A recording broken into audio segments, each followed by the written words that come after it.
எதிரி கூட மன்னிச்சிடலாம், ஆனால் நம்பிக்கை துரோகியை மன்னிக்கிறது ரொம்ப கஷ்டம். ஆனால் ஒருத்தர் மட்டும் நம்பிக்கை துரோகியை எப்படி டிஃப்ரெண்ட்டாக ஹேண்டில் பண்ணாருங்கிறத நான் உங்களுக்கு சொல்கிறேன். அதுக்கு முன்னாடி ஒரு வேலை இருக்குது. அது என்னென்னா,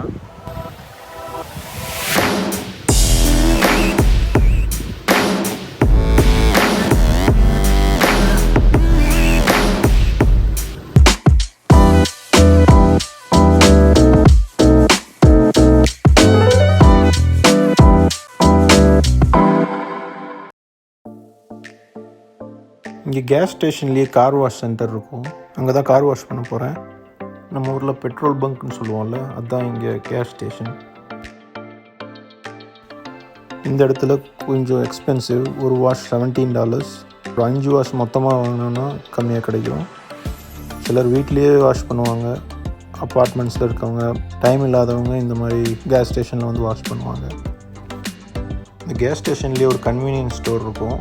அங்கே பே பண்ணலாம், இல்லைனா இங்கே முன்னாடி இருக்க மிஷினில் பே பண்ணலாம். நம்ம பே பண்ணதுக்கப்புறம் ஒரு பார் கோடு கொடுப்பாங்க. அதை ஸ்கேன் பண்ணணும் அந்த மிஷினில். சில மிஷினில் நம்பர் டைப் பண்ணணும். டைப் பண்ணால் கேட் ஓப்பன் ஆகும். வண்டியை உள்ளே நிறுத்தினோன்னே அதுவே வாஷ் பண்ணிடும். வாஷ் பண்ணதுக்கப்புறம் முன்னாடி ட்ரையர் இருக்கும். ட்ரையரில் ஒரு 60 செகண்ட்ஸ் வண்டி நிறுத்தலாம். வண்டி காஞ்சிரும். அதுக்கப்புறம் போயிட்டே இருக்கலாம்.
சில நேரம் கார் ஃபுல்லாக ட்ரை ஆகாது.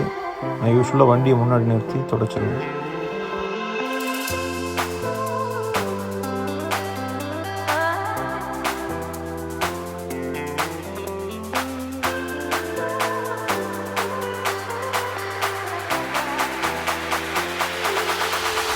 ஜீசஸ் கூட இருந்த 12 சீஷர்களில் 2 பேர் நம்பிக்கை துரோகம் செஞ்சாங்க. ஒருத்தன் பேர் பீட்டர், இன்னொருத்தன் பேர் ஜூடஸ். ஜூடஸ் செஞ்சதை சொல்கிறேன். ரோமன் கவர்மெண்ட் ஜீசஸை கொல்ல நினச்சப்போ ஜூடஸை இன்ஃப்ளூயன்ஸ் பண்ணி அவனுக்கு காசு கொடுத்து ஜீசஸை காட்டி கொடுக்க வச்சாங்க. ஜூடஸ் தன்னை காட்டி தான் கொடுக்க வரான்னு தெரிஞ்சுமே ஜீசஸ் அவனை பார்த்து நண்பன்னு சொன்னார். ஜூடஸ்னால் அதை தாங்க முடியல. அவன் செத்தே போயிட்டான். எதிரிகை மேலேயும் நம்பிக்கை துரோகிகள் மேலேயும் கோவப்படுறது ரொம்ப ஈஸி. ஆனால் அவங்கள நேசிச்சோன்னா அது அவங்கள மாற்றும். இந்த ஒரு சிந்தனையோட அடுத்த வீடியோவில் உங்களை சந்திக்கிறேன். Until then, by.